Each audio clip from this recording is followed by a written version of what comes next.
இப்போது கர்த்தருடைய வார்த்தைக்கு நேராக நாம் கடந்து செல்லலாம். எடுத்தவர்கள் வாசிக்கலாம். ஏசாயா தீர்க்கதரிசன புஸ்தகத்தினுடைய 54ஆம் அதிகாரத்தின் 13வது வசனம். ஏசாயா 54:13. உன் பிள்ளைகள் எல்லாரும் கர்த்தரால் போதிக்கப்பட்டு இருப்பார்கள், உன் பிள்ளைகளுடைய சமாதானம் பெரிதாக இருக்கும். அல்லேலூயா. இன்றைக்கு பிள்ளைகளை குறித்து பயப்படாத பெற்றோர் கிடையாது. என் பிள்ளைகளுடைய வாழ்நாள் என்ன ஆகுமோ, எப்படி இருக்குமோ, எதிர்காலம் எப்படி இருக்குமோ, பிள்ளைகள் கீழ்ப்படியவில்லையே, பிள்ளைகள் ஜெபிக்கவில்லையே, பிள்ளைகள் வேதம் வாசிக்கவில்லையே, மனம் போன போக்கிலே வாழ்ந்து கொண்டிருக்கிறாங்களே, சில பிள்ளைகள் சாப்பிடவில்லையே, அதை குறித்தும் கவலையாகத்தான் இருக்கிறது. சில பிள்ளைகள் வெளியே போனால் சரியாக வீடு வந்து சேர மாட்டேங்கிறாங்க, மனம் போல சுற்றி திரிகிறார்கள். இப்படிப்பட்டதான சில காரியங்களை குறித்து இன்றைக்கு பயந்து கொண்டிருக்கிறார்கள் பெற்றோர்கள். நாம் பேப்பரில் படிக்கும்போது அநேக சம்பவங்களை பார்க்கிறோம். கொலைகள் நடக்கிறது, தற்கொலைகள் நடக்கிறது, இல்லீகலான வாழ்க்கை வாழ்கிறார்கள், மதுபானத்திற்கு அடிமைப்பட்டு போகிறாங்க, விபச்சாரத்துக்கு அடிமைப்பட்டு போகிறாங்க. இதெல்லாம் பார்க்கும்போது வரும் காலத்திலே நம்முடைய பிள்ளைகளுக்கு நிலைமை என்னமா இருக்குமோ என்று சொல்லி அநேக பெற்றோர் பயந்து கொண்டு இருக்கிறார்கள். அல்லேலூயா. இந்த நாளிலே கர்த்தர் நம்முடைய பிள்ளைகளை குறித்து சொல்கிற அந்த வார்த்தை, உன் பிள்ளைகள் எல்லாரும் கர்த்தரால் போதிக்கப்பட்டிருப்பார்கள். அல்லேலூயா. நம்ம விசுவாசிக்கணும். ஒருவேளை இந்நாள் வரைக்கும் அந்த பிள்ளைகள் ஒருவேளை தாறுமாறான காரியத்தை பார்க்கலாம், செல்லில் டிவியில் வேண்டாத காரியத்தை எல்லாம் பார்க்கலாம், இல்லைனா நமக்கு எதிர்த்து பேசுகிற பிள்ளைகளாக இருக்கலாம், இல்லைனா நம்மளை மிரட்டுற பிள்ளைகளாக கூட இருக்கலாம். பைக்கு கொடுக்கலன்னா தற்கொலை பண்ணுறவங்க இருக்கிறாங்க, பைக்கு வாங்கி கொடுத்துறா அது ஆக்சிடென்ட்லேயே செத்து போகிறாங்க. எந்த வகையிலுமே பெற்றோர் அந்த பிள்ளைகளை சரியாய் கொண்டு செல்ல முடியவில்லை. ஒரு பொருள் கேட்குற பொருளை அவர்களுக்கு கொடுத்தாலும் பாதிப்பாக இருக்கிறது. அப்படிப்பட்ட காலத்தில் இந்த நாட்களில் வாழ்ந்து கொண்டிருக்கும் போது கர்த்தர் சொல்லுகிறார், உன் பிள்ளைகள் கர்த்தரால் போதிக்கப்பட்டிருப்பார்கள். அல்லேலூயா. உன் பிள்ளைகளுடைய சமாதானம் பெரிதாய் இருக்கும் என்று சொல்லி, பிறந்த பச்சிளம் குழந்தை முதற்கொண்டு திருமணம் காலம் கழிந்தால் கூட பின் நாட்களிலும் இந்த பிள்ளைகளை குறித்து பெற்றோர் துக்கப்பட்டு கொண்டிருக்கிறார்கள் இந்த நாட்களிலே. அல்லேலூயா. ஆனால் கர்த்தருடைய பிள்ளைகளுக்கு கர்த்தர் சொல்லுகிறார், உன் பிள்ளைகள் கர்த்தரால் போதிக்கப்பட்டிருப்பார்கள், உன் பிள்ளைகளுடைய சமாதானம் பெரிதாக இருக்கும். ஒருவேளை இந்நாளிலே பிள்ளைகளை குறித்து கவலைப்படுகிற பெற்றோருக்கு கர்த்தர் சொல்லுகிறான காரியம், இப்போது இருக்கிற சூழ்நிலையை பார்க்காதீர்கள், உங்கள் பிள்ளைகள் கர்த்தரால் போதிக்கப்பட்ட பிள்ளைகளாய் சமாதானம் நிறைந்த பிள்ளைகளாய் காணப்படுவார்கள். கரங்களை தட்டி நாம் கர்த்தருக்கு மகிமையை செலுத்தலாம். சங்கீதம் 128:3 வாசிக்கும்போது,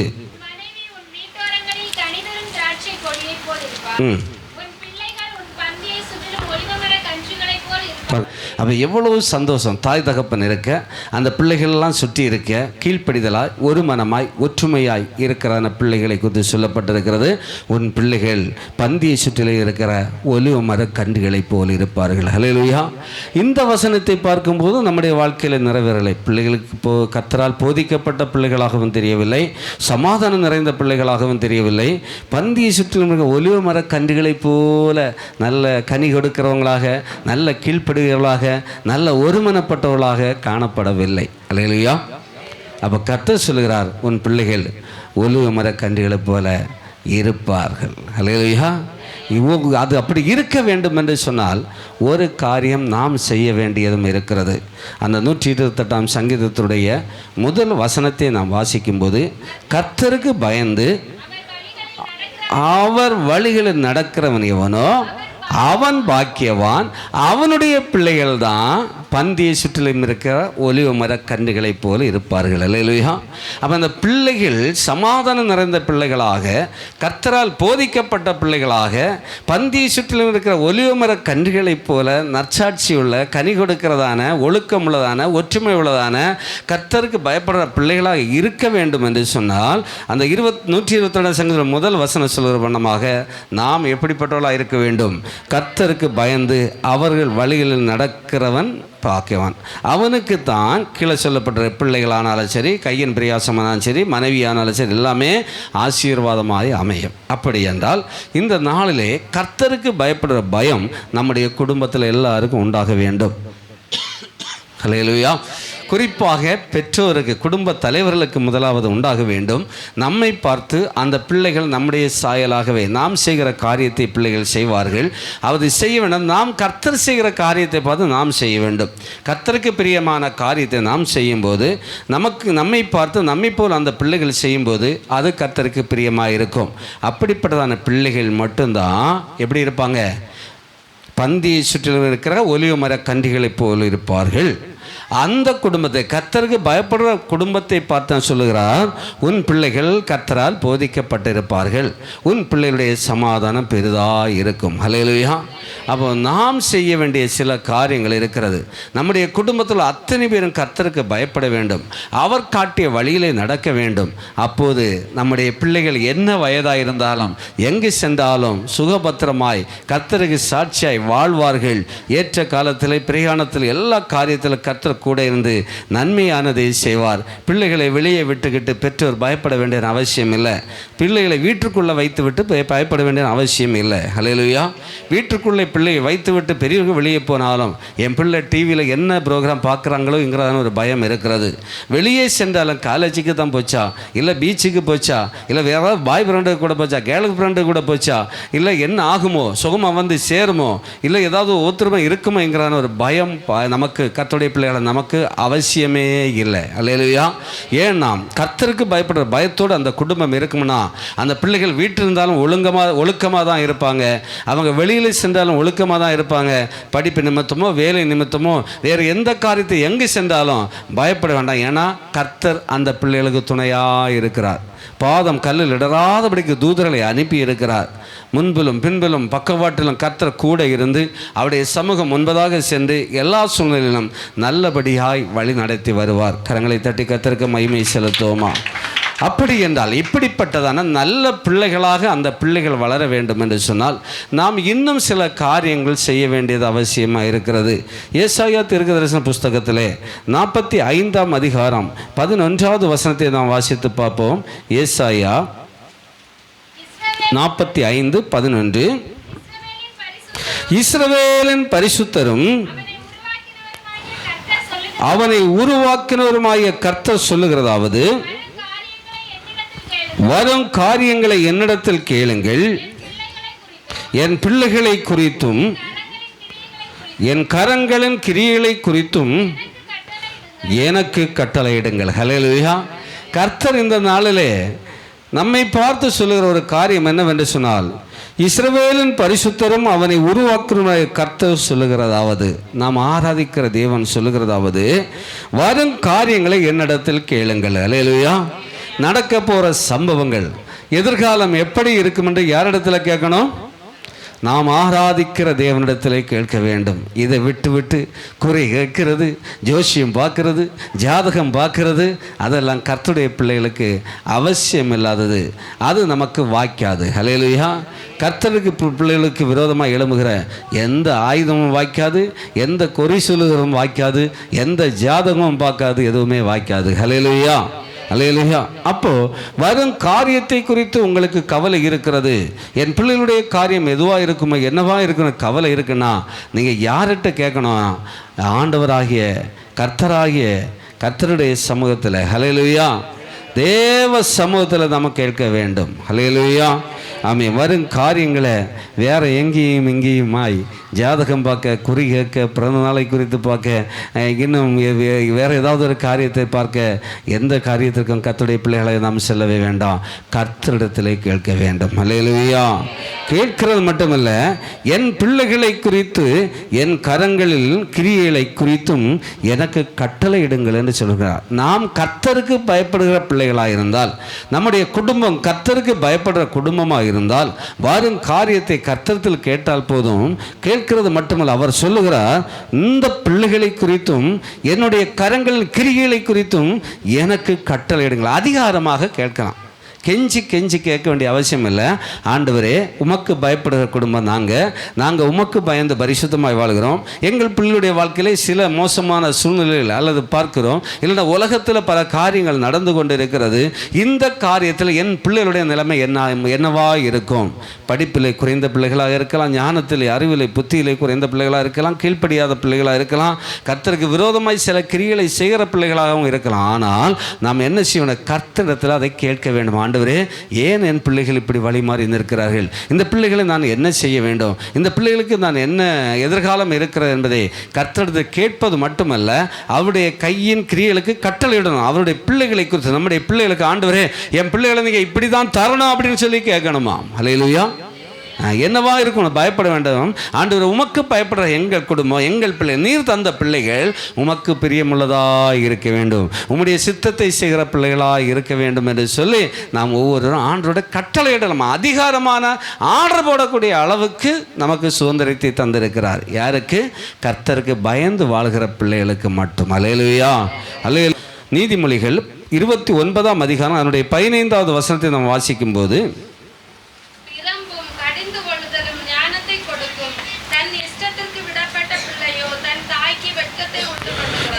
இஷ்டத்துக்கு நம்முடைய பிள்ளைகளை விட்டா தாய்க்கு என்னத்தை உண்டு பண்ணுமா? வெட்கத்தை உண்டு பண்ணுகிறது. ஹல்லேலூயா.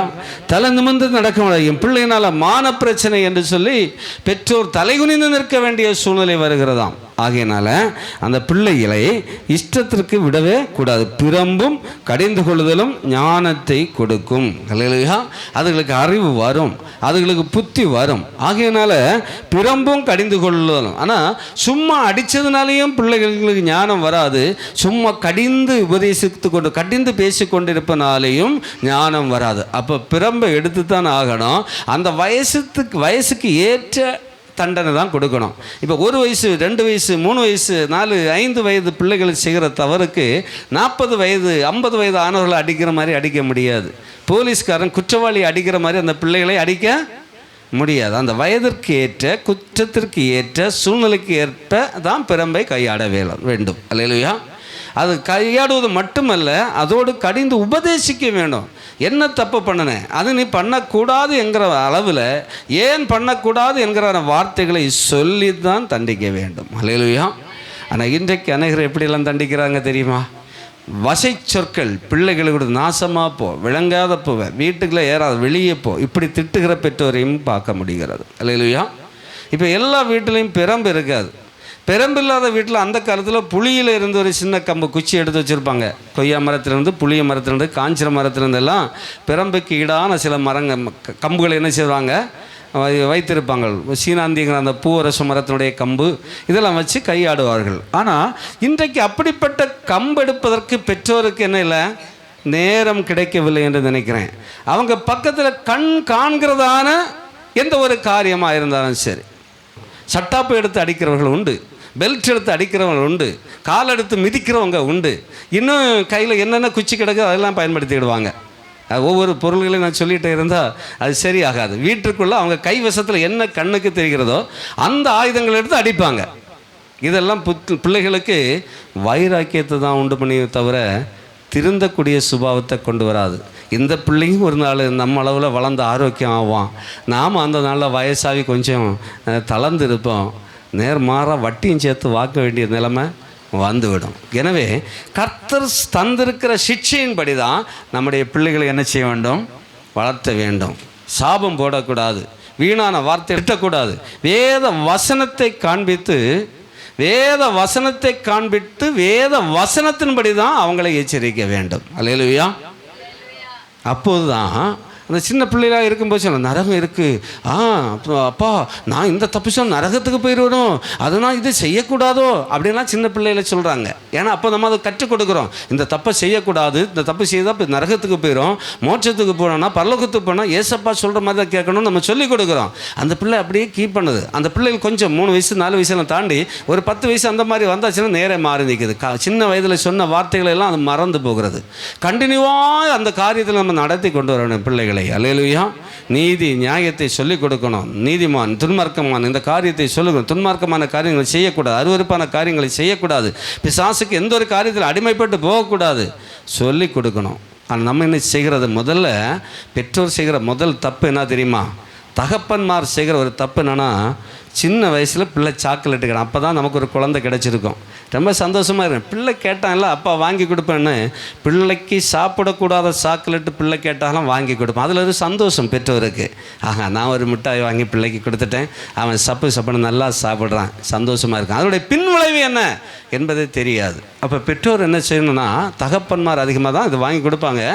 அவங்க என்ன செய்யணும்னா, மக்களை இது நீ சாப்பிடக்கூடாது, இது உன் உடம்புக்கு தீங்கை விளைவிக்கும் என்று அப்பமே நம்ம சொல்லி கொடுக்கணும். ஹல்லேலூயா.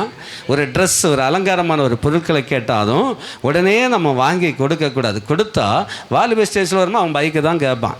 பைக்கு கேட்டாலும் பரவாயில்ல, ஆபத்தை உண்டு பண்ணுகிற பைக்கு, மரணத்தை உண்டு பண்ணுற பைக்கு தான் கேட்பான். ஏன்னா சாதா பைக்கெல்லாம் அவனுக்கு பிடிக்காது. பொம்பளைனாலும் அப்படி தான். சின்ன பிள்ளையில மாடல் எல்லாமே இப்போ கிழிஞ்ச ட்ரெஸ் தான் இருக்குது, கிழிச்ச மாதிரி இருக்கும். அதை போட்டு பார்க்கும்போது நல்லா சந்தோஷமாக தான் இருக்கும். ஆனால் வாலிப ஸ்டேஜ் வரும்போது அந்த பிள்ளைகள் அந்த கிழிஞ்ச மாடலை தான் விரும்புவாங்க. அப்போ பெற்றோர் சிறு வயதிலிருந்தே நம்ம ஞானமான சில காரியங்களை நாம் செய்ய வேண்டும். சரீரத்தில் என்ன அலங்காரம் பண்ணினாலும் சரி தான், அந்த அலங்காரத்தை தான் பின்னாடி விரும்புவாங்க. ஆனால் இன்றைக்கு பெற்றோர் தன் பிள்ளைகளை உணர்வது இல்லை. பெர்ஃபெக்ட்னு நினைச்சிட்டு இருக்கிறோம். பிள்ளைகளை கெடுப்பதற்கு நாமும் ஒரு மூல காரணமாக இருக்கிறோம். அப்படி இருக்கக்கூடாது என்பதை தான் வேதம் இன்றைக்கு நமக்கு சுட்டி காட்டுகிறது. ஹல்லேலூயா.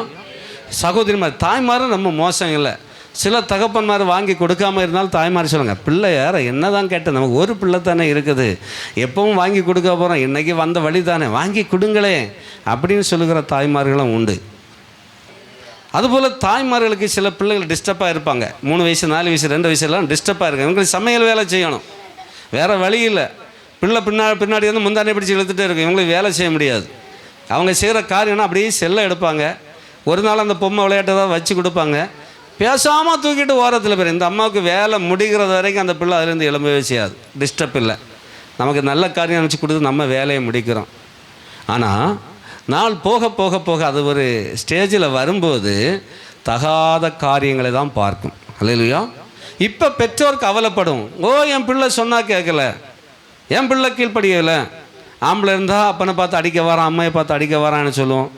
பொட்டை பிள்ளையாக இருந்தால் செல்லை எடுத்துகிட்டு அது அங்கே இருக்குது இங்கே இருக்குது எங்கே இருக்குன்னு எங்களுக்கு தெரிய மாட்டேங்குன்னெல்லாம் பெற்றோர் நம்ம கம்ப்ளைண்ட் பண்ணுவோம். இந்த பிள்ளைகளை கர்த்தருக்கு ஏற்ற சிட்சையை வளர்த்துவது பெற்றோருடைய கடமை. அல்லேலூயா. உங்களை நம்பி தான் கர்த்தர் உங்கள் பிள்ளைகளை உங்கள் கரத்தில் தந்திருக்கிறார். மறந்து போகக்கூடாது.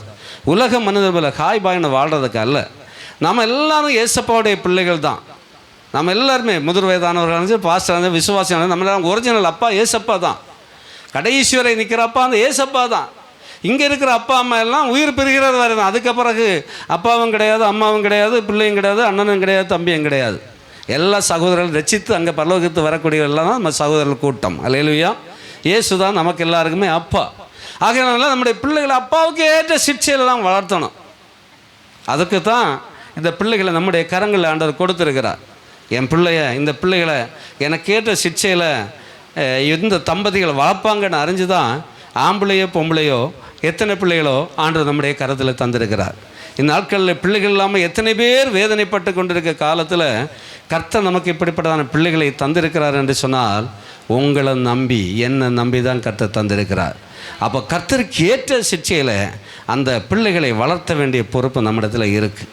ஜெபிக்க வேண்டிய பொறுப்பு இருக்குது. ஜெபத்தில் தான் இந்த காலத்தில் எடுக்க முடியுமே தவிர, கண்டித்து பிரசங்கித்தாலே அநேகருக்கு வேதனை வர்ற மாதிரி பெற்றோர் கண்டித்தாலே பிள்ளைகளுக்கு பிரச்சனை தான். சின்ன வயசில் என்னென்னாமோ நடக்கிறது. அல்லேலூயா. அதெல்லாம் நீங்கள் நியூஸ் பேப்பர்லாம் பார்த்துருப்பீங்க. கர்த்தருடைய பிள்ளைகளுக்கு கர்த்தர் சொல்கிற காரியம், வரும் காரியத்தை என்னிடத்தில் கேளுங்கள், உங்கள் பிள்ளைகளை குறித்தும் என்னுடைய கரத்தின் கிரியைகளை குறித்தும் எனக்கு கட்டளையிடுங்கள் என்று சொல்லுகிறார். அல்லேலூயா. கர்த்தருடைய பிள்ளைகளாகிய நாம் பயப்பட வேண்டாம். கர்த்தருக்கு பயப்படுற மனுஷன் இவ்விதமாய் ஆசீர்வதிப்பான். அவனுடைய பிள்ளைகள் பந்திய சுற்றில் இருக்க ஒலிவ மர கன்றுகளைப் போல் இருப்பார்கள். அவனுடைய பிள்ளைகளுக்கு தேவ சமாதானம் பெரிதாக இருக்கும். அல்லேலூயா. தேவன் அவர்களை வழி நடத்துவார். தேவனால் கூடாத காரியம் ஒன்றுமே இல்லை. இந்த நாளில் யாரெல்லாம் இந்த பிள்ளைகளை குறித்து வேதனைப்படுகிறோ உங்கள் வாழ்க்கையிலே உங்கள் பிள்ளைகளுக்கு கர்த்தர் நல்ல சமாதானத்தை தருவாராக. கர்த்தரே போதித்து வழி நடத்துவாராக. கர்த்தரே பந்திய சுற்றில் இருக்க ஒலிவ மர கன்றுகளைப் போல நாம் ஒவ்வொருடைய பிள்ளைகளையும் கர்த்தர் மாற்றுவாராக. எந்தெந்த பெற்றோர் என் பிள்ளைகள் சரியில்லைன்னு சொன்னீங்களோ உங்கள் வாயை சொல்லும், என் பிள்ளைங்க கர்த்தருக்கு பயப்படுற பிள்ளைகளாக இருக்கிறாங்க, ஆசீர்வதிக்கப்பட்ட பிள்ளைகளாக இருக்கிறாங்கன்னு சொல்லத்தக்கதாக கர்த்தர் மாற்றப் போகிறார். நீங்கள் விசுவாசியுங்கள். ஹல்லேலூயா. நீதிமொழிகள் 23ஆம் அதிகாரம் 14-15 வசனங்களை நாம் வாசிக்கும் போது, நீதிமொழிகள் 23:14-15, நீ பிரம்பினால் அவனை அடிக்கிறதுனால் பாதாளத்துக்கு அவன் ஆத்துமாவை தப்பி வைப்பாய். ஹல்லேலூயா. பிரம்பினால் அடிக்கிறதுனால விட்டு வச்சிட்டிங்கன்னா அவன் நரகத்தில் போயிடுவான், பாதாளத்துக்கு போயிடுவான். அவனை நீ இப்போ கண்டித்து சரியான பாதையில் நடத்தினால் அந்த மரணத்திலிருந்து அந்த பாதாளத்திலிருந்து உன் பிள்ளையை நீ தப்பி வைக்கிறாய் என்று அர்த்தம். ஹல்லேலூயா. பெல்ட் எடுத்து அடிக்கிறவங்களையும் வெட்டுக்கத்தி எடுத்து அடிக்கிறவங்களையும் சட்டாப்பு எடுத்து அடிக்கிறவங்களையும் சொல்லலை, பிரம்பை கையாடுகிற மனிதனை குறித்து. ஹல்லேலூயா. பிரம்பு வாங்க இல்லைன்னா பக்கத்தில் மரத்தில் இருந்து ஒரு குச்சி, பிரம்பு மாதிரி ஒரு குச்சி வாங்கி வச்சுக்கிடுங்க. இல்லை பிரம்பு வாங்கி தரணுன்னா நான் வாங்கி தரேன், எங்கிட்ட அப்புறமா கேளுங்க. ஒரு அல்லேலூயா சொல்லுங்க பார்க்கலாம். அவன் சாகான், அவனுக்கு எந்த பிரச்சனையுமே இல்லை. நீ பிரம்பினால் அவனை அடிக்கிறதுனால பாதாளத்திற்கு அவன் ஆத்மாவை என்ன செய்கிறாய், தப்பு வைக்கிறாய் என்று சொல்லப்பட்டிருக்கிறது. அப்போ அந்த ஆத்மாவை நம்ம அளவுக்கு அதிகமாக கண்டித்தாலோ, ஆனால் அவங்க மன விருப்பத்துக்கு விட்டு எப்படியும் போன்னு விட்டாலோ நம் பிள்ளைகளை பாதாளத்துக்கு அனுப்பி வச்சோன்னு அர்த்தம். ஹல்லேலூயா. அது அனுப்பி வைக்காமல் இருக்கன்னா செல்ல பிள்ளை தான். பழைய காலத்து மட்டும் 8-10 பிள்ளைகள்லாம் கிடையாது, ஒரு பிள்ளை 2 பிள்ளை தான் இருக்கிறாங்க, செல்லந்தான். ஆனால் கர்த்தருக்கு ஏற்ற சிட்சைகளே இந்த பிள்ளைகளை வளர்ப்பது நம்முடைய கடமை என்று கர்த்தர் நம்முடைய கரத்திலே தந்திருக்கிறார். ஹல்லேலூயா, ஹல்லேலூயா, ஆமென். அவனை பாதாள வல்லடிக்கு நாம் என்ன செய்கிறோம், தப்பி வைக்கிறோம். அதாவது பரலோக ராஜ்யத்தில், தேவனுடைய ராஜ்யத்தில் நம்மோடு கூட சேர்க்கும்படியாக அந்த பாக்கியத்தை கர்த்தர் நமக்கு தருவார். ஆகையினால கண்டிக்க வேண்டிய நேரத்தை கண்டிக்காமல் விட்டுவிடவே கூடாது. அன்பினால் கண்டிக்கணும். ஏதோ ஒரு மாதிரி மோசமாக கண்டிச்சோன்னா இன்னைக்கு பிள்ளைகள் நல்ல பாம்பு சீக்கிர மாதிரி திருப்பி நம்ம பார்த்து சீரக்கூடிய காலத்தில் இருக்கிறது. பயமாகத்தான் இருக்கிறது ஒரு பக்கத்தில். ஹல்லேலூயா. ஆனால் முறையாய் வேத வசனத்தின்படி அன்பால் அந்த நன்மை தீமைகளை சொல்லி கண்டிக்க வேண்டும். அப்போது இந்த பிள்ளைகள் கர்த்தரால் போதிக்கப்பட்ட பிள்ளைகளாக, ஆசீர்வதிக்கப்பட்ட பிள்ளைகளாக இருப்பார்கள். ஹல்லேலூயா. எபேசியர் 6ஆம் அதிகாரம் 4ஆம் வசனத்தை நான் வாசிக்கிற வேளையிலே, எபேசியர் 6ஆம் அதிகாரம் 4வது வசனம் நம்ம வாசிக்கும் போது அங்கே வாசிக்கலாம், பிதாக்களே நீங்கள் உங்கள் பிள்ளைகளை கோபப்படுத்தாமல் பார்த்தீங்களா, கர்த்தருக்கு ஏற்ற சிட்சைகளும் போதனைகளும் அவர்களை வளர்த்துவீராக. அடித்து போடு, கொன்று போடுவேன், காலை முறிச்சு போடுவேன், கண்ணை குத்தி போடுவேன். இந்த வார்த்தையெல்லாம் பிள்ளைகளை பார்த்து நம்ம பேசக்கூடாது. ஹல்லேலூயா. கணவன் மனைவி மாறி மாறி பேசக்கூடாது. நீங்கள் பேசுங்களா, அதை பார்த்தே பிள்ளைகள் என்ன செய்வாங்க, கற்றுக்கொள்வார்கள். பிதாக்களே நீங்கள் உங்கள் பிள்ளைகளை கோபப்படுத்தாமல் கர்த்தருக்கு ஏற்ற சிட்சைகளையும் போதனையிலும் அவர்களை வளர்ப்பீர்களாக. உடனே இப்போ பிள்ளைகள் ஒருவேளை நினைக்கலாம், பெற்றோருக்கு மேலே தான் ஒருவேளை நினைக்கலாம், பிள்ளைகளுக்கு சில கண்டிஷன்ஸ் இருக்குது. அந்த முதல் வசனத்தை வாசித்து பார்க்கும்போது, பிள்ளைகளே உங்கள் பெற்றோருக்கு கர்த்தருக்குள் கீழ்ப்படியுங்கள். யாருக்கு கீழ்ப்படியணும், கர்த்தருக்குள். பெற்றோருக்கு கீழ்ப்படியணும், ஆனால் எப்படி தான் கீழ்ப்படியணும், கர்த்தருக்குள் தான் கீழ்ப்படியணும். இப்போ ரட்சிக்கப்படாத பெற்றோராக இருப்பாங்க. ஒரு சிகரெட்டு வாங்கிட்டு வா, பீடி வாங்கிட்டு வா, பிராண்டி வாங்கிட்டு வா, என்னோடு கூட சேர்ந்து குடி அப்படின்னு சொன்னால் கீழ்ப்படிய வேண்டிய அவசியம் இல்லை. கர்த்தருக்கு பயப்படுகிற பெற்றோருக்கு பிள்ளைகள் கட்டாயம் கீழ்ப்படிய வேண்டும். ஹல்லேலூயா. இங்கே சபையில் இருக்கிறீங்கன்னா எல்லாருமே கர்த்தருக்கு பயப்படுகிறவங்க தான். பிள்ளைகளும் கர்த்தருக்கு பயப்படுகிறவர்கள் தான், பெரியவங்களுக்கு கர்த்தருக்கு பயப்படுகிறவங்க தான். ஆகையினாலே நாம் பிள்ளைகள் கர்த்தருக்கு பயப்பட வேண்டும், அதுபோல பெற்றோருக்கும் கீழ்ப்படிய வேண்டும். ஹல்லேலூயா. கீழ்ப்படிந்தால் உங்களுக்கு என்ன லாபம்? 2ஆம் வசனம் சொல்லுது, உனக்கு நன்மை இருக்கவும் பூமியிலே உன் வாழ்நாள் நீடித்திருப்பதற்கும் உன் தகப்பனையும் உன் தாயும் கனம் பண்ணுவாக என்பதே வாக்குத்தத்தம் உள்ளத முதலாம் கற்பனையாய் இருக்கிறது. முதலாம் கற்பனை, உன் தாயின் தகப்பனையும் கனம் பண்ணுவாயாக. ஹல்லேலூயா. பிள்ளைகளே, கொஞ்சம் கவனிங்க. உங்கள் அம்மா அப்பாவை எந்த அளவு நீங்கள் மதிக்கிறீங்க? உங்கள் அம்மா அப்பா நீங்கள் படித்து கொஞ்சம் மேலே வந்தாச்சு, அப்பா அம்மா நினைக்கிறாங்க நாங்கள் தான் படிக்கலை, என் பிள்ளைகளாவது நல்லா படிக்கட்டும், நாங்கள் தான் ரொம்ப கஷ்டப்பட்டோம், என் பிள்ளைகள் அந்த அளவுக்கு கஷ்டப்படக்கூடாது என்று தியாகமாக உங்களை வளர்த்தி கொண்டு இருக்கிற இந்த நாட்களில் உங்களுக்கு கொஞ்சம் உலக நாகரிகம் இல்லைன்னா கொஞ்சம் படிப்பு அறிவு வந்துச்சுன்னா அந்த பெற்றோரை எந்த அளவு மதிக்கிறீர்கள்? அல்லேலூயா. தாறுமாறாய் பிள்ளைகள் பேசுகிற பார்க்குறேன். ஒருமையிலே பெற்றோரை பேசுகிற பிள்ளைகளை நான் பார்க்கிறேன். பெற்றோர் கூப்பிடும்போது இன்னொரு விஷயமாக ஓடுகிற பிள்ளைகளை நான் பார்க்கிறேன். ஹல்லேலூயா. கர்த்தர் இன்றைக்கு இந்த நிருபம் மூலமாக பேசுகிறார். உனக்கு நன்மை உண்டாயிருக்கும்படிக்கும், பூமியிலே உன் ஆயுசு நாட்கள் பெருகி வாழ்நாள் பெருகி இருக்கும்படிக்கும் உன் தகப்பனையும் உன் தாயையும் கனம் பண்ணுவாயாக. இது நமக்கு ஒரு வாக்குத்தத்தமாக இருக்கிறது, முதலாம் கற்பனையாக இருக்கிறது. ஹல்லேலூயா சொல்லுங்க பார்க்கலாம். ஹல்லேலூயா. பிள்ளைகள், பெற்றோருக்கு கீழ்ப்படியுங்கள். இது நியாயம். கர்த்தருக்குள் நீங்கள் கீழ்ப்படிய வேண்டும். ஹல்லேலூயா. 1 சாமுவேல் 2ஆம் அதிகாரம் 11வது வசனத்தை நாம் வாசிக்கிறதான வேளையிலே 1 சாமுவேல் 2ஆம் அதிகாரம் 11வது வசனம்.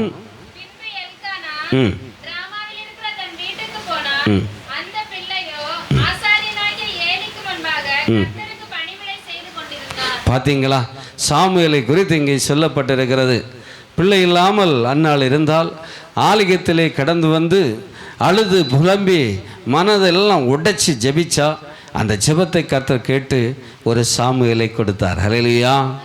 அங்கே ஒரு பொருத்தனை பண்ணினார். ஆண்டவரே, என் நிந்தை மாறும்படி ஒரு பிள்ளையை தாருங்க, பால்குடி மறந்துச்சுன்னா நான் உமக்கு வேலை செய்ய ஆலயத்திலே கொண்டு கொடுப்பேன் என்று சொல்லி அந்த அன்னாள் பொருத்தனை பண்ணினாள்.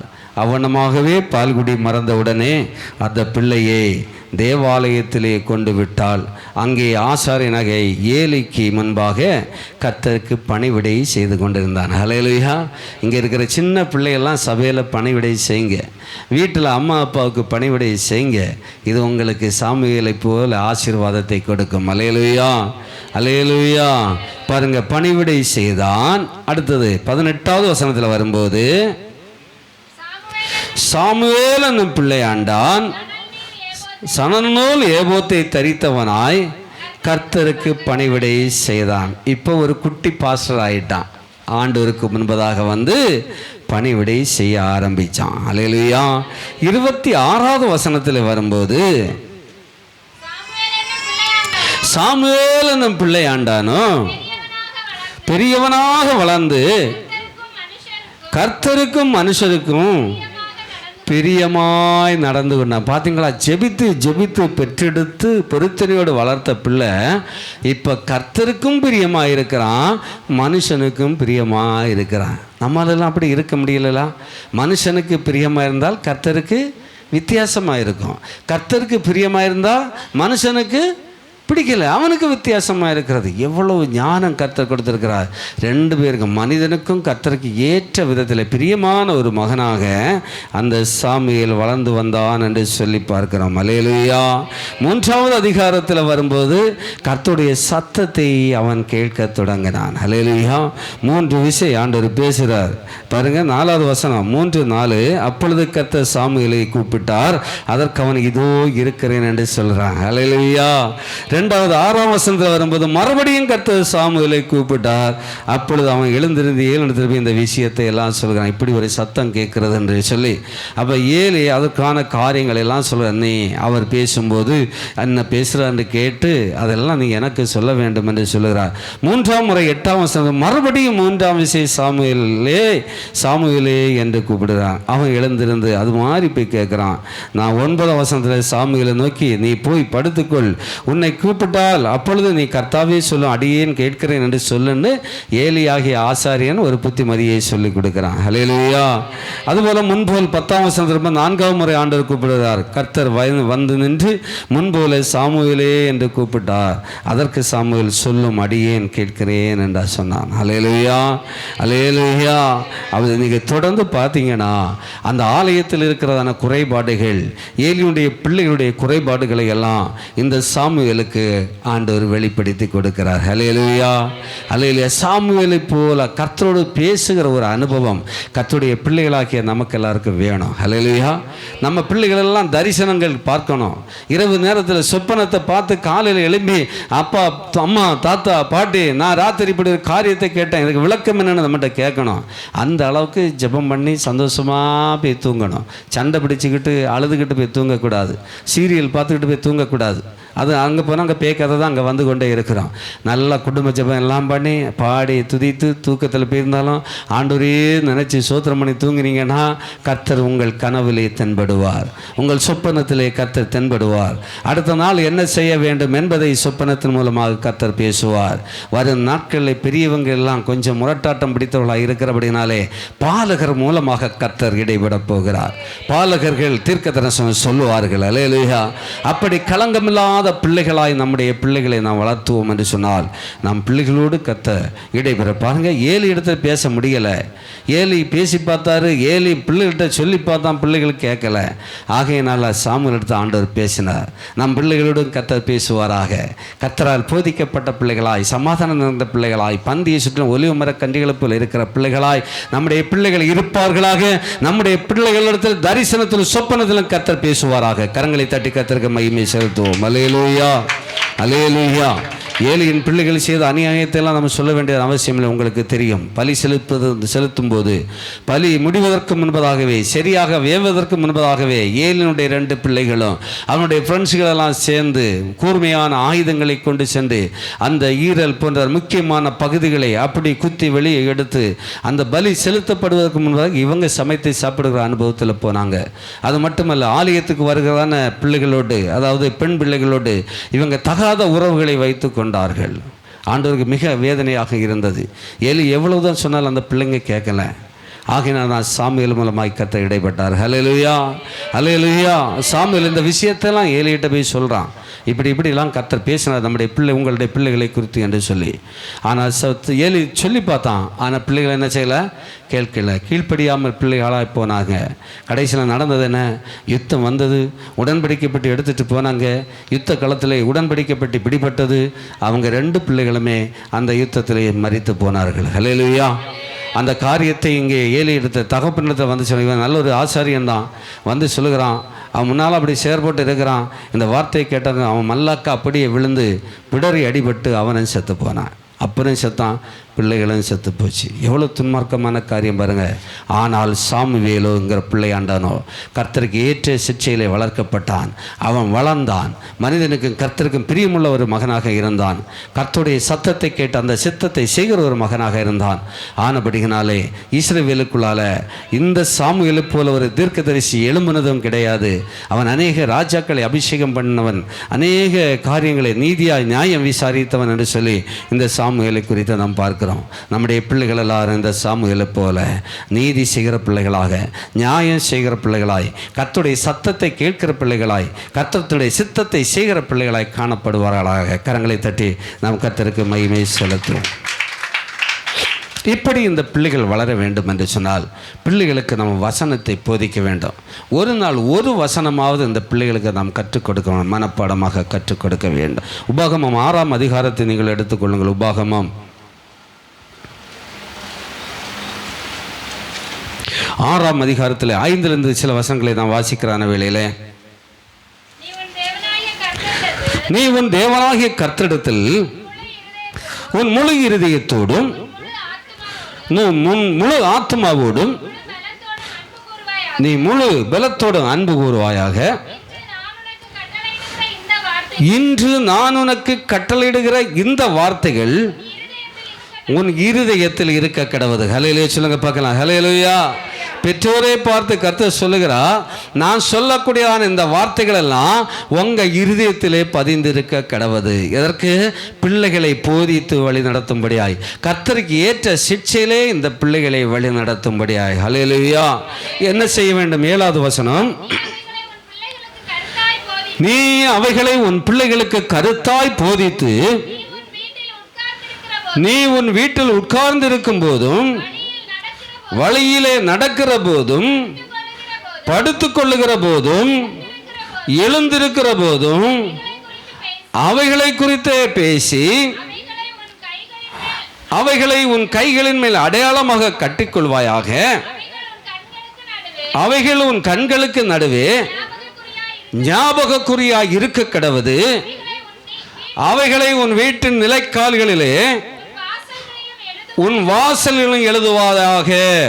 அடுத்த வசனம், உன் தேவனாகிய கர்த்தர் உனக்கு கொடுப்பேன் என்று ஆபிரகாம், ஈசாக்கு, யாக்கோபு என்பவர்களாகிய உன் பிதாக்களுக்கு ஆணையிட்டு கொடுத்த தேசத்தில் உன்னை பிரவேசிக்க பண்ணும்போது நீ கட்டாத வசதியான பெரிய பட்டணங்களையும் என்று சொல்லி அங்கே கீழே நிறைய ஆசீர்வாதங்களை சொல்கிறார். வீடானாலும் சரி, திராட்சை செடியான திராட்சை கனிகளானாலும் சரி, அதனுடைய பலனானாலும் சரி, எல்லா விதமான ஆசீர்வாதங்களும், ஆபிரகாமுக்கு சொல்லப்பட்ட, ஈசாக்கு, யாக்கோபு சொல்லப்பட்ட சகல வாக்கு தத்தங்களும் உங்களுக்கு பலிக்கும். அல்லேலூயா. வருஷத்துக்கு ஒரு விஷயம் நம்ம ஒரு வாக்கு தத்தத்தை இருக்கிறோம், ஜெபிக்கிறோம். சிலருக்கு பலிக்கிறது, சிலருக்கு பலிக்கவில்லை. ஹல்லேலூயா. இதில் கொடுக்கப்பட்ட அத்தனை ஆசீர்வாதமுமே ஆபிரகாமுக்கு கொடுக்கப்பட்டதான ஆசீர்வாதம். அதை யாக்கோபு, ஈசாக்கு போன்றவர்கள் சுதந்திரித்தார்கள். கர்த்தருடைய பிள்ளைகள் நாமும் அதை சுதந்திரிக்க வேண்டும். அதை சுதந்திரிக்க வேண்டும் என்று சொன்னால் நாம் செய்ய வேண்டிய காரியம் என்னன்னு சொன்னால், பிள்ளைகளுக்கு கர்த்தருடைய வார்த்தைகளை போதித்து கொடுக்க வேண்டும். அல்லேலூயா. எத்தனை விதமான புக்ஸ்கள் நம்ம படிக்கிறோம் பாருங்க. ஒரு கெசட்டர் லெவலில், ஒரு ஆஃபீஸர் லெவலில் ஒரு மாணவன் படித்து வர வேண்டும் என்று சொன்னால் அவன் எவ்வளவு புக்கு படிச்சிருப்பான் நினச்சி பாருங்க. யூடியூப் மூலமாக, நெட்டு மூலமாக பலர் எழுதினதான புக்ஸுகள், சிலபஸுகள் என்று சொல்லி எவ்வளோ புக்கு படித்து ஒரு மேல் இடத்துல வந்து நிற்கிறாங்க. ஹல்லேலூயா. நமக்கு கொடுக்கப்பட்ட ஒரே ஒரு சிலபஸ் தான் பரிசுத்த வேதாகமம். ஜீவ வார்த்தைகள் இதுக்குள்ளால இருக்கிறது. ஹல்லேலூயா. பிள்ளைகளை கேட்கிறேன், எத்தனை விதமான புக்ஸுகள் நீங்கள் படிச்சிருக்கிறீங்க, சிலபஸில் படிச்சிருக்கிறீங்க. அதையெல்லாம் கணக்கு பார்த்துக்கிட்டு இந்த ஒரு பரிசுத்த வேதாகமத்தை கணக்கு பாருங்க, எவ்வளோதான் படிச்சிருப்போம். மிக குறைவான அளவு தான் நம்ம படிச்சிருக்கிறோம். இதுதான் நம்மை பரலோக ராஜ்யத்துக்கு கொண்டு சேர்க்க போகிறது. இதிலே சொல்லப்பட்ட வார்த்தையின்படி தான் கர்த்தர் நியாயம் தீர்க்க போகிறார். தெரியாது என்று யாரும் சொல்ல முடியாது. இந்த ஒரே ஒரு புத்தகம், ஜீவ புஸ்தகத்தை நமக்கு கர்த்தர் தந்திருக்கிறார். இது பேசும் கர்த்தருடைய வார்த்தை. ஒரு மனிதனிடத்தில் எழுதுனதாக இருந்தாலும் ஒரு மனிதனுடைய எழுத்தல்ல இது, கர்த்தருடைய வார்த்தை. இதுக்கு சத்தம் உண்டு, இதுக்கு ஜீவன் உண்டு. இது பேசும், இது செயல்படுத்தும். அல்லேலூயா. மற்ற புத்தகங்களை நம்ம கற்று தேர்ந்து நம்ம தான் செயல்படுத்தணும். இது ஜீவ வார்த்தை இதிலே பொறிக்கப்பட்டிருக்கிறது. இதை நேசிப்போம், இதை வாசிப்போம், இதை தியானிப்போம், இதன்படி நம்ம வாழ்வோம். கர்த்தர் நம்மை நிச்சயமாக ஆசீர்வதிப்பார். ஹல்லேலூயா. நம்ம எல்லாம் பிள்ளைகளுக்கு படி படி படி. நீ சின்ன வயசுல எல்கேஜி யூகேஜிலேருந்து நீட் தேர்வை சொல்லிக் கொடுக்க ஆரம்பிச்சிட்டாங்க. படி, ஏன்னா நமக்கு நீட் தேர்வில் போய் பாஸ் பண்ணணும், நம்ம டாக்டர் ஆகணும், என்ஜினியர் ஆகணும். ஆனால் படி படி படி. சர்ச்சுக்கு வராமல் இருந்தாலும் பரவாயில்ல, சண்டே கிளாஸுக்கு போகாமல் இருந்தாலும் பரவாயில்ல, வாலிபமுகாமுக்கு போகாமல் இருந்தாலும் பரவாயில்ல, மற்ற உபவாச கூட போகாமல் இருந்தாலும் சரி, இரவும் பகலும் படி. வீட்டு வேலையும் தெரிய வேண்டாம், எந்த நிர்வாகமும் தெரிய வேண்டாம். படிக்கிற ஒரே ஒரு காரியத்தை மட்டும் நம்முடைய பிள்ளைகளுக்கு நம்ம அழுத்தி கொண்டே இருக்கிறோம். அந்த பிள்ளைகளுக்கு படிக்க மட்டும்தான் தெரியும், வேற ஒன்றுமே தெரியாமல் போகிறது. ஹல்லேலூயா, ஹல்லேலூயா. எனவே இந்த நாளிலே கர்த்தர் இந்த உபாகமத்தின் மூலமாக நமக்கு சொல்லக்கூடிய வார்த்தை என்னன்னா, இந்த நான் இன்றைக்கு உனக்கு கட்டளையிடுகிற கற்பிக்கிற இந்த வார்த்தைகளை உன் பிள்ளைகளுக்கு நீ கற்றுக் கொடுக்க வேண்டும். ஹல்லேலூயா. எப்படி கற்றுக் கொடுக்க வேண்டும்? நீ அவைகளை உன் பிள்ளைகளுக்கு கருத்தாய் போதிக்க வேண்டும். மக்களை, ஒரு வசனத்தை வாசித்துட்டு போ பள்ளிக்கு அப்படின்னு சொல்றது அல்ல, கருத்தாய் போதிக்க வேண்டும். அல்லேலூயா. நீ உன் வீட்டில் உட்கார்ந்து இருக்கிற போதும், எப்பெல்லாம் போதிக்க வேண்டுமா? நீ உன் வீட்டில் உட்கார்ந்து இருக்கும் போதும், வழியிலே நடக்கிற போதும், அடுத்தது படுத்துக் கொள்ளும் போதும், எழுந்திருக்கும் போதும் அவளை குறித்தே பேசணும். நீங்கள் காரில் பஸ்ஸிலலாம் ஒரு யாத்திரை போகிறீங்கன்னா உங்கள் பக்கத்தில் பிள்ளை இருக்குன்னா நீங்கள் பேச வேண்டிய காரியம் வேத வசனம் தான். அல்லேலூயா. அதை கருத்தாய் போதிக்க வேண்டும். வீட்டில் உட்கார்ந்து இருந்தாலும் வேத வசனத்தை தான் போதிக்க வேண்டும். இப்போ டிவி வந்ததுனால, செல்லு வந்ததுனால அதுக்கு வாய்ப்பே இல்லை.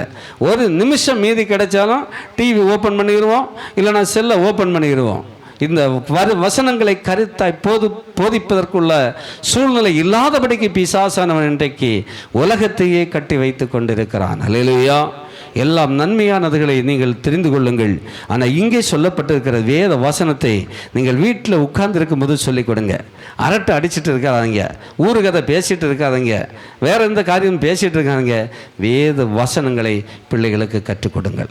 அப்படிப்பட்ட பிள்ளைகள் தான் கர்த்தரால் போதிக்கப்பட்ட பிள்ளைகளாக இருப்பாங்க.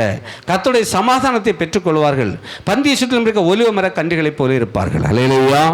அப்போ எப்பெல்லாம் சொல்லணும், காலையில் ஒரு அதிகாரம், ராத்திரி தூங்க போகும்போது ஒரு அதிகாரம், அதோட மூடி வைக்கிறதில்ல. சமயம் வாய்க்கும் போதெல்லாம் நம்முடைய பிள்ளைகளை கர்த்தருக்கேற்ற சிட்சைகளை போதித்து வழி நடத்த வேண்டும். அல்லேலூயா. அப்படி போதித்து வழி நடத்தினால் முதிர் வயதிலும் அந்த பிள்ளைகள் அதை விடாமல் காத்துக்கொள்ள இருக்கும். பிள்ளைகள் பெற்றோர்கள் கவலைப்பட வேண்டிய அவசியம் இல்லை. என் பிள்ளை உயிரோடு வருமா, இல்லை வேறு எங்கேயும் இட்டுட்டு போயிடுமா, இல்லை போலீஸ் ஸ்டேஷனில் கல்யாணம் பண்ணிடுமா, இல்லைன்னா தற்கொலை பண்ணிடுமா, இல்லைன்னா பீச்சுக்கு போயிடுமா, இல்லை லாட்ஜுக்கு போயிடுமா, கவலைப்பட வேண்டிய அவசியமே இல்லை. நம்முடைய பிள்ளைகளுக்கு விரோதமாய் ஏதாவது ஒரு சாத்தான் எந்த மனுஷன் மூலமாக ஒரு ஆயுதத்தை கொண்டு வந்தாலும், கர்த்தர் எலிசா தீர்க்கதரிசி முன்பதாக சுற்றி நின்னது போல குதிரைகளையும் ரதங்களையும் கர்த்தர் நமக்கு முன்பாக வைத்திருப்பார். அதெல்லாம் இல்பொருளாய் போயிடும். நம்முடைய பிள்ளைகளை கர்த்தர் பாதுகாப்பார். கரங்களை தட்டி கர்த்தருக்கு மகிமை செலுத்தும். ஹல்லேலூயா. அப்படி என்றால் நாம் செய்ய வேண்டிய காரியம், வீட்டில் உட்கார்ந்து மேக்சிமம் பிள்ளைகளுக்கு வசனத்தை கற்றுக் கொடுங்கள், நல்ல வார்த்தைகளை போதித்து கொடுங்கள். அடுத்தது, வழியிலே நடக்கும்போது, நீங்கள் பிரயாணப்பட்டு போகும்போதும் பிள்ளைகளுக்கு இந்த ஆவிக்குரிய காரியத்தை கற்றுக் கொடுங்கள். அடுத்த படுத்துக்கொள்ளும் தூங்க போகிற நேரத்தில் என்ன நடக்குதுன்னு தெரியுமா? தூங்க போகிற நேரத்தில் செல்லை தான் ஓப்பனாக வச்சுருக்காங்க பெற்றோர். அந்த செல்லை வச்சுக்கிட்டே தூங்க, பிள்ளைகள் கொஞ்சம் அரை உறக்கத்தில் பக்கத்தில் இருப்பாங்க. அடுத்த பிள்ளைகளுக்கு விழிப்பு வந்துடும். பிள்ளையும் பெற்றோரும் சேர்ந்து அதை பார்த்து அது செல்லு பேசிக்கிட்டே இருக்கும். இவங்க 2 பேரும் அப்படி தூங்கிடுவாங்க. அப்படிப்பட்ட காலத்திலும் போய்கொண்டே இருக்கிறாங்க. அல்லேலூயா. இதையும் நீங்கள் விட்டு விடுங்கள். நேர்மாறாக படுக்க போகும்போதும் வசனத்தையே கற்றுக் கொடுங்கள். கர்த்தருடைய வார்த்தையை போதியுங்கள். அல்லேலூயா. அடுத்தது, எழுந்திருக்கும் போதும், படுத்தாச்சு எழுந்திருப்போம், முதல்ல பிரைஸ்லாம் சொல்லிட்டு சோத்திரம் பண்ணிட்டு கர்த்தருடைய வசனத்தையே போதிங்க. ஒரு சின்ன குட்டி ஜெபம் பண்ணிட்டு கர்த்தருடைய வார்த்தையே போதிக்க வேண்டும். அது மட்டுமல்ல, அவைகளை உன் கைகளின் மேல் அடையாளமாக கட்டி கொள்வாயாக. அப்படின்னா பைபிள் உள்ள பேப்பரை கிழிச்சு கையில் சுற்றி கட்டுவதுக்கல்ல, கையில் ஒரு வாட்சி இல்லைன்னா ஒரு ப்ரேஸ்லெட்டு இல்லைன்னா ஒரு மாதிரி ஏதாவது போட்டிருந்தா இங்கே எப்பவும் உங்களுக்கு கண்ணு முன்னால் எப்படி தெரியுமா தெரியாதா? எப்போ பார்த்தாலும் நம்ம கண்ணு முன்னால் தெரிகிறது போல இந்த வேத வசனங்களை, கர்த்தருடைய சத்தியங்களை உங்களுக்கு முன்பதாக கொண்டு வர வேண்டும். எப்போதும் உங்கள் கண் பார்வையிலே அந்த வார்த்தைகள் இருக்க வேண்டும். அப்படின்னா 100க்கு 100 நம்முடைய சிந்தனை தேவ ராஜ்யத்தை குறித்தே இருக்க வேண்டும். அடுத்தது, அவைகளை உன் கண்களுக்கு நடுவே ஞாபகக்குறியாக இருக்க கடவுது. அவைகளை உன் வீட்டு நிலைக்காலிலே பொறிக்க வேண்டும். நம்ம வீட்டு சுவரில் இந்த சபையில் வச்சிருக்கிற மாதிரி நம்முடைய வீடுகளிலும் வேத வசனத்தை பொறிக்க வேண்டும். அல்லேலூயா. அப்படி நாம் செய்வோம் என்று சொன்னால் நம்முடைய பிள்ளைகள் கர்த்தரால் போதிக்கப்பட்ட பிள்ளைகளாக இருப்பார்கள். நம்முடைய பிள்ளைகள் சமாதானம் உள்ள பிள்ளைகளாக இருப்பார்கள். நம்முடைய பிள்ளைகள் பந்திய சுற்றிலும் இருக்கிற ஒலிவ மரக்கன்றுகளை போல் இருப்பார்கள். அல்லேலூயா. அது மட்டுமல்ல, இந்த காரியத்தை நீங்கள் கர்த்தருக்கு போதித்து கொடுப்பீர்கள் என்று சொன்னால் சங்கீதம் 78 எடுத்துக்கொள்ளுங்கள். சங்கீதம் 78வது சங்கீதத்திலே அது ஒன்றிலிருந்து சில வசனங்களை நம்ம வாசிப்போம்.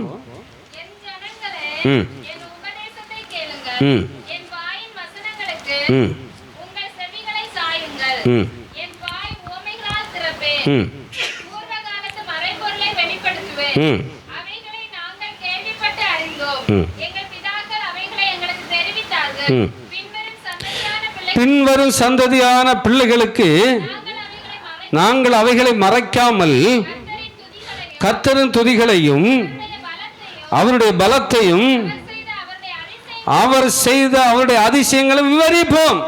பெற்றோர் சொல்றாங்க, நாங்கள் என்ன செய்வோம்?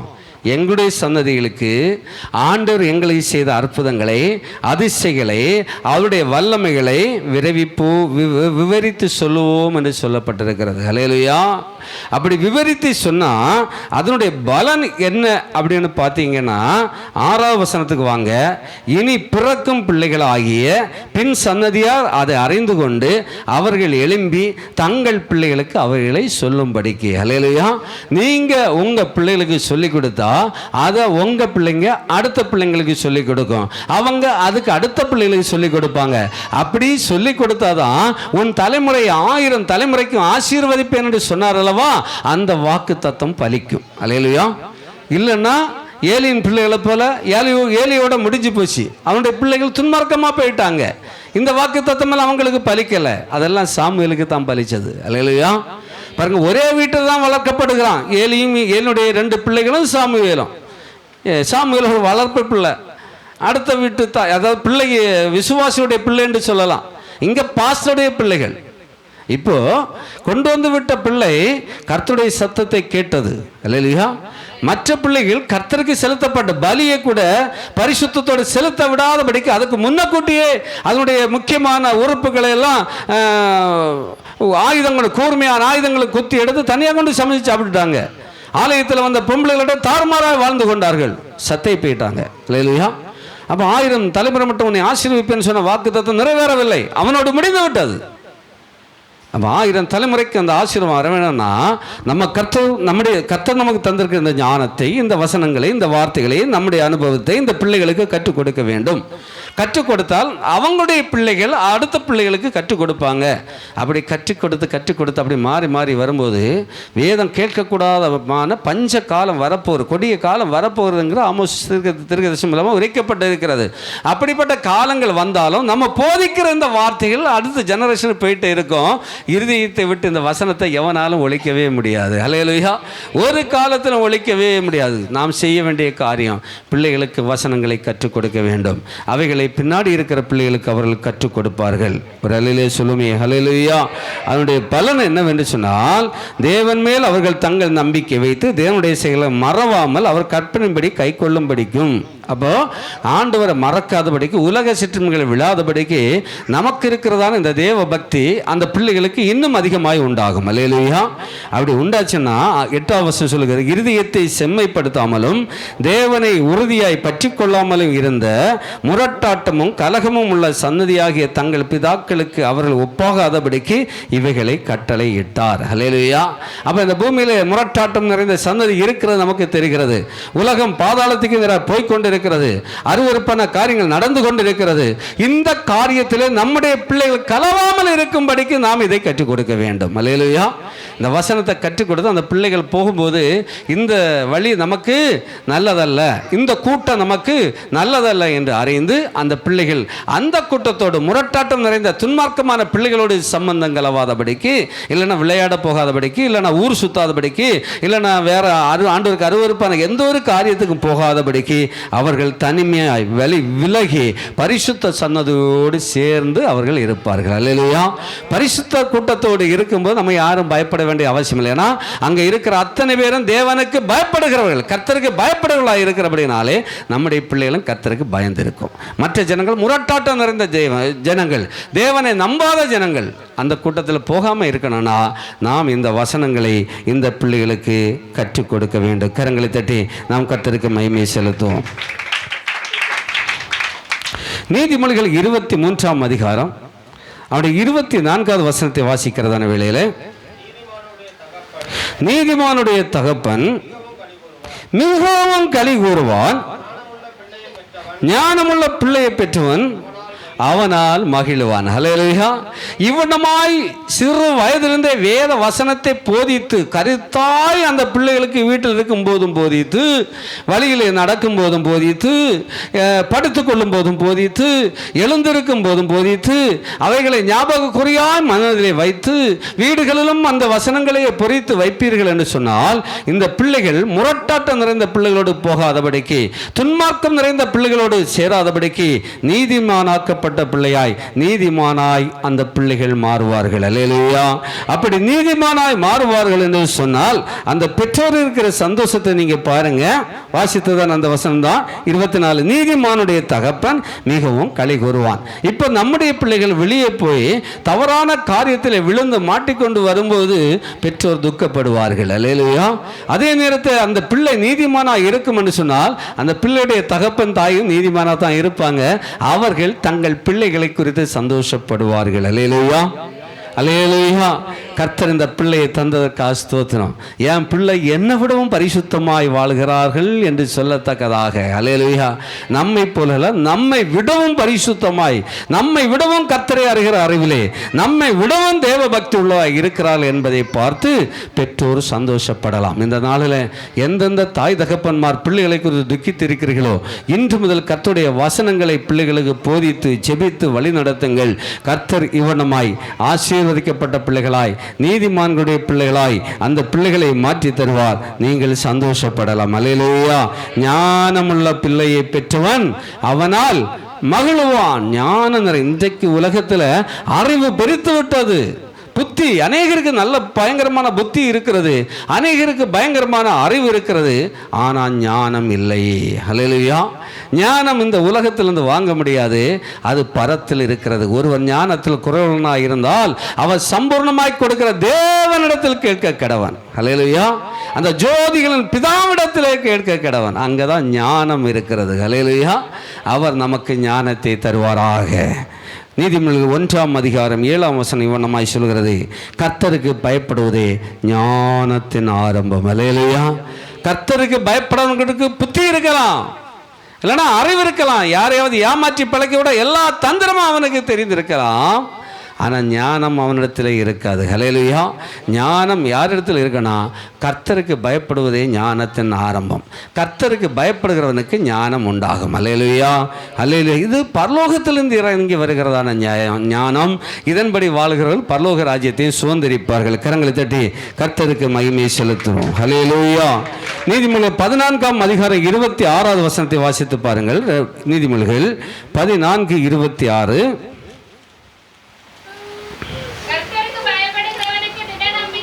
கர்த்தருக்கு பயப்படுகிறவனுக்கு திட நம்பிக்கை உண்டு, அவன் பிள்ளைகளுக்கும் அடைக்கலம் கிடைக்கும். அல்லேலூயா. கர்த்தருக்கு பயப்படுகிறார் நமக்கு ஒரு திட நம்பிக்கை உண்டு. பிள்ளைகள் கர்த்தரால் போதிக்கப்பட்டிருப்பார்கள். பிள்ளைகளுடைய சமாதானம் பெரிதாக இருக்கும். என் பிள்ளைகள் பந்திய சுற்றிலும் ஒலுவ மர கன்றுகளையே இருப்பார்கள். வரும் காரியத்தை என்னிடத்தில் கேளுங்கள் என்று சொல்லியிருக்கிறார். என் பிள்ளைகளை குறித்து என்னுடைய கரங்களுக்கு கட்டளையிடுங்கள் என்று சொல்லியிருக்கிறார் அல்லவா. நிச்சயமாய் என் பிள்ளைகள் அவனமாய் ஆசீர்வதிக்கப்பட்ட பிள்ளைகள். என் பிள்ளைகளுக்கு அடைக்கலம் உண்டு என்பதை அவர்கள் அறிந்திருக்கிறார்கள். அல்லேலூயா. அல்லேலூயா. இந்த நாளில் பிள்ளைகளை குறித்து பயந்து கொண்டு கலங்கி கொண்டு என் பிள்ளையுடைய வாழ்க்கை எதிர்காலம் என்ன ஆகுமோ என்று யாரும் பயப்பட வேண்டியது அவசியம் இல்லை.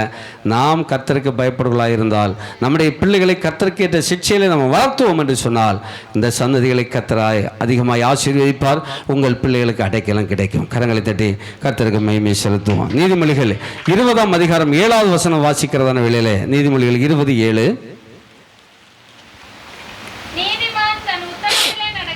நீதிமான் தன் உத்தமத்திலே நடக்கிறான், அவனுக்கு பிறகு அவன் பிள்ளைகளும் பாக்கியவான்களாய் இருப்பார்கள். கரங்களை தட்டி கர்த்தருக்கு மகிமை செலுத்தும். அல்லேலூயா. நாம் மட்டுமல்ல பாக்கியவான், நமக்கு பிறகு நம்முடைய சன்னதியும் பாக்கியமுள்ள பிள்ளைகளாக இருக்கும். அல்லேலூயா.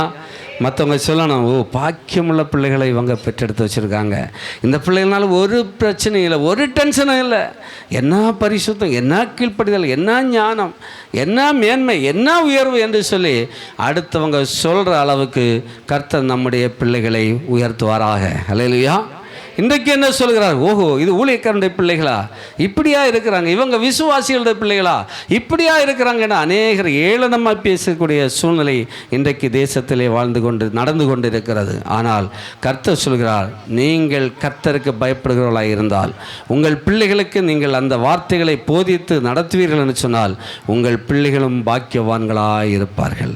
உங்கள் சன்னதியிலும் நீதிமான்களாய் கர்த்தர் மாற்றுவார். இன்னும் ஒரு வசனத்தை வாசிக்கிறதான வேளையில் 31 நீதிமொழிகள் 31ஆம் அதிகாரம் 28வது வசனம் இவனமாய் சொல்லுகிறது, அவள் பிள்ளைகள் எழும்பி அவளை பாக்கியவதி என்கிறார்கள், அவள் புருஷனும் அவளை பார்த்து அநேக பெண்கள் குணசாலிகளாக இருந்ததுண்டு, நீயோ அவர்கள் எல்லாருக்கும் மேற்பட்டவன் என்று அவளை புகழுகிறான். குடும்பத்தில் கணவன் மனைவி சண்டையில் குணசாலியான ஸ்திரீ குறித்து இங்கே சொல்லப்பட்டிருக்கிறது. ஒரு குணசாலியான ஸ்திரீயாக இருந்தால் காலையில் எழுந்து செய்ய வேண்டிய கடமைகள் என்ன என்பதை இதிலே சொல்லப்பட்டிருக்கிறது. அல்லேலூயா. அவளுடைய பிள்ளைகள் சொல்கிறாங்க, அம்மா உன்னை போல பாக்கியவதி யாரும் இல்லைன்னு பிள்ளைகள் பெற்றோரை பார்த்து சொல்லுகிறார்கள் அல்லேலூயா. ஆனால் இன்றைக்கு இருக்கிற பிள்ளைகள் பெற்றோரை பார்த்து என்ன சொல்லுகிறார்கள்? அதுக்கு காரணம் என்ன? அல்லேலூயா. சற்று யோசித்து பாருங்கள். ஏன் என்னை பெற்றாய் என்று கேட்கிறாங்க. ஏன் என்னை இப்படி வளர்த்தாய் என்று கேட்கிறார்கள். எனக்கு என்ன சம்பாதித்து வைத்திருக்கிறாய் என்று கேட்கிறார்கள். பெற்றோரை குற்றப்படுத்துகிற பிள்ளைகள் அநேகர் இருக்கிறார்கள். ஒருமையிலே பேசுகிற பிள்ளைகள் அநேகர் இருக்கிறாங்க. கீழ்ப்படியாத பிள்ளைகள் அநேகர் இருக்கிறார்கள். இந்த நாளிலே நாம் கர்த்தருக்கு பயப்படுவர்களாக இருந்து நம்முடைய பிள்ளைகளை கர்த்தருக்கு ஏற்ற சிக்ஷையிலே வளர்த்துவோம் என்று சொன்னால் உங்கள் பிள்ளைகள் உங்களை பார்த்து சொல்லும், அம்மா நீ பாக்கியவதி, அப்பா நீங்கள் பாக்கியவான் என்று சொல்லத்தக்கதாக நாமும் பிள்ளைகளை பார்த்து சொல்ல போகிறோம். எங்களைப் போல நீங்களும் பாக்கியவதிகளாய், பாக்கியமுள்ள பிள்ளைகளாய், ஆசீர்வதிக்கப்பட்டவர்களாய் இருப்பீர்களாக என்று சொல்லி ஒருவருக்கு சொல்லத்தக்கதாக நம்முடைய குடும்பத்திலே கர்த்தர் ஆசீர்வாதத்தை தரப்போகிறார். இதுக்கு மூல காரணம் என்னவென்று சொன்னால் நம்முடைய கரங்களிலே கர்த்தர் நமக்கு தந்த பிள்ளைகளை கர்த்தருக்கு ஏற்ற சிக்ஷையிலே வளர்த்த வேண்டும். அந்த பிள்ளைகளுக்கு வீட்டில் இருக்கும்போது போதிக்கணும் கர்த்தருடைய வார்த்தைகளை. வெளியில் போகும்போது போதிக்கணும் கர்த்தருடைய வார்த்தைகளை. வீட்டிலே உட்கார்ந்து இருக்கும்போது போதிக்கணும் கர்த்தருடைய வார்த்தைகளை. படுத்து கொள்ளும் போது போதிக்கணும் கர்த்தருடைய வார்த்தைகளை. எழுந்திருக்கும் போது போதிக்க வேண்டும் வார்த்தைகளை. ஜெபிக்க வேண்டும், வேத வசனத்தை போதிக்க வேண்டும், அதன்படி ஜீவிக்க வேண்டும், ஜெபிக்க வேண்டும், விசுவாசிக்க வேண்டும். கர்த்தர் நம்மையும் நம்முடைய பிள்ளைகளையும் நிச்சயமாகவே ஆசீர்வதிப்பார். உங்கள் பிள்ளைகள் கர்த்தரால் போதிக்கப்பட்ட பிள்ளைகளாக இருப்பார்கள். உங்கள் பிள்ளையுடைய சமாதானம் பெரிதாக இருக்கும்.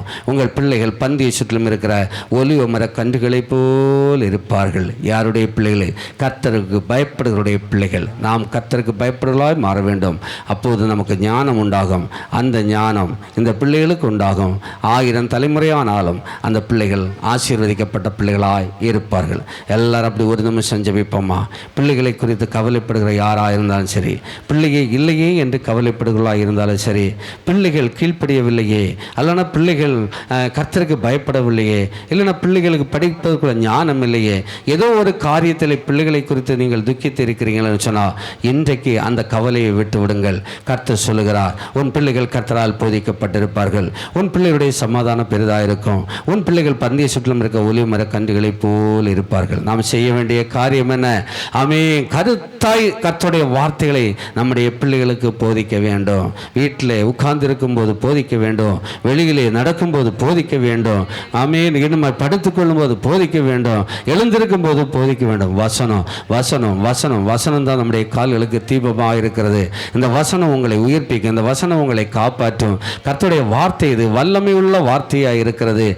நம்முடைய பிள்ளைகள் முரட்டாட்டம் நிறைந்த குடும்பத்தோ பிள்ளைகளோடு கலந்து போகாதபடிக்கு பரிசுத்தமாய் வாழ வேண்டும் என்று சொன்னால் நம்முடைய பின்வரும் சன்னதிக்கு இவைகளை எல்லாம் போதித்து கொடுக்க வேண்டும்.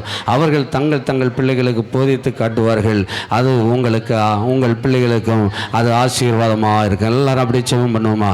எல்லாரும் அப்படி ஜெபிப்போம். ஹல்லேலூயா ஹல்லேலூயா. எல்லாரும் வாய்களை திறந்து இந்த நாள் வேத சத்தியத்தின்படியாக ஆண்டவரே என்னை அர்ப்பணிக்கிறேன், என் பிள்ளைகளை அர்ப்பணிக்கிறேன். ஆண்டவரே நானும் கர்த்தருக்கு பயப்படுகிறவனா வாழுவேன், என் பிள்ளைகளும் கர்த்தருக்கு ஏற்ற சிக்ஷையிலே நான் வழி நடத்துவேன் என்று சொல்லி எல்லாரும் அப்படி ஒப்பு கொடுப்பீங்களா? எல்லாரும் வாய்களை திறந்து அப்படி ஒப்பு கொடுங்க பார்க்கலாம். ஹல்லேலூயா ஹல்லேலூயா ஹல்லேலூயா ஹல்லேலூயா ஹல்லேலூயா ஹல்லேலூயா ஹல்லேலூயா.